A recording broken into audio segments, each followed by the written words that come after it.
The sun was sinking low behind the red Wyoming hills when she first stepped onto the dry earth of Jack Harlow's ranch. The air shimmered with dust, the sound of cicadas melting into the heat. Evening painted the sky a deep, aching orange, the kind of color that turns silence holy. She came carrying a small sack of flour, a folded letter from a town preacher, and the weight of her own quiet dignity. Her shoes were thin, her dress patched and faded, and her hair tied back in a knot that spoke of long roads and little rest. She stood at the edge of the yard as the ranch hands turned to look, eyes half curious, half cruel, the way men do when they smell weakness and don't recognize strength yet. Jack stood by the barn rail, one boot resting on the post, his shadow long and sharp against the dirt. 34, build of weather and work, eyes the color of cold gunmetal beneath a dust-worn hat. He was a man shaped by grief, rough where love used to live. When he saw her, his expression turned to stone. She held out the note, voice soft but steady, saying the preacher thought she might find honest work here, cooking for the men, tending to chores. Jack's gaze moved from her face to her boots, and the words came out before he thought. Too fast, too cruel. They hit her like thrown gravel. You're too fat to love, he muttered, then louder, for all to hear. Just cook. Laughter followed, low and mean. She didn't flinch. She simply nodded once, like someone used to cruelty, and followed the stable boy toward the small kitchen behind the house. Jack turned away, pretending his words didn't echo. But they did. That night, wind pushed against the windows like regret trying to get in. Jack sat alone by the fire, hat on the table, bottle half empty. He stared at his late wife's photograph, Mary, smiling, gentle, small, everything the stranger was not. He told himself he hadn't meant to be cruel. He'd only been protecting the silence Mary left behind. Morning came pale and brittle. The smell of frying bread drifted through the air, mingling with coffee and smoke. She'd been up before dawn, humming softly, moving like someone who'd spent years surviving by motion alone. When Jack entered, she greeted him with a nod. No anger, no fear, only calm. The men ate in silence, humbled by how good the food tasted. Days passed. She worked, she mended, she moved like a shadow of steadiness. Jack spoke little, but his eyes followed her without meaning to. She softened the house the way sunlight softens dust, quiet, almost invisible, yet impossible not to notice. One evening, he found her sitting on the back steps, watching the stars spill across the sky. She didn't turn when she said, "Some nights, the world feels too big to hold." He frowned. "That's so?" She nodded. "But I still try." He had no reply, but the words stayed with him, rolling in his mind long after she went to bed. Weeks passed. The ranch grew calmer, easier. The men stopped their jokes when she walked by. Even the horses seemed quieter. Jack didn't see that she still flinched when anyone raised their voice.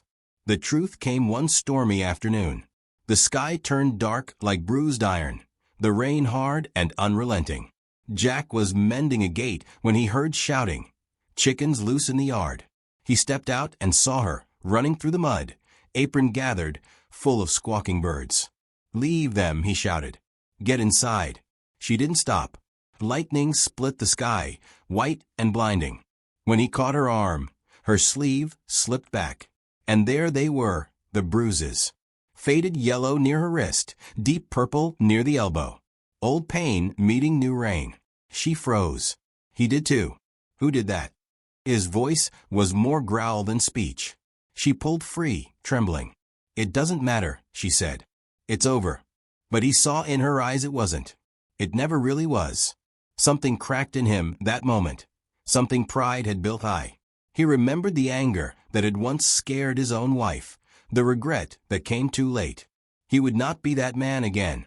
He took off his coat, draped it gently around her shoulders, and walked away through the rain without another word. By dawn, he'd made coffee and left a cup for her on the table. When she entered, he met her eyes and said simply, "Thank you for staying." No apology, just truth. After that, the air between them changed. He found himself waiting for her song each morning, for the warmth of her quiet presence. He noticed her hands, small, steady, always busy, and the way she spoke to the horses like they were old friends. One evening, she burned her hand pulling bread from a stove.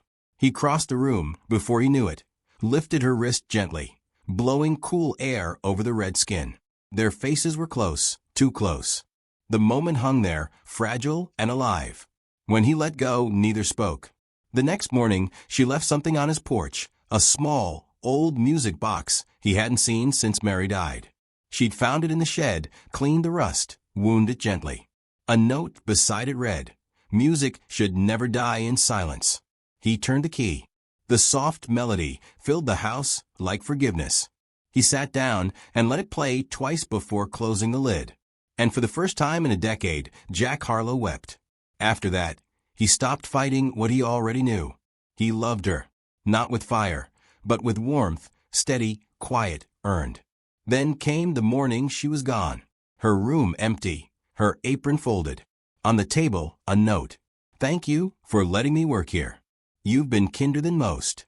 He didn't hesitate. He saddled his horse and rode. The world burned orange again, the same color as the day she'd arrived. He found her walking the long road east, that same flour sack in her hand. He slowed the horse, dismounted, and stood there in the dust. She turned, startled, the wind tugging her hair loose. "I was wrong," he said, voice breaking. "About you. About everything."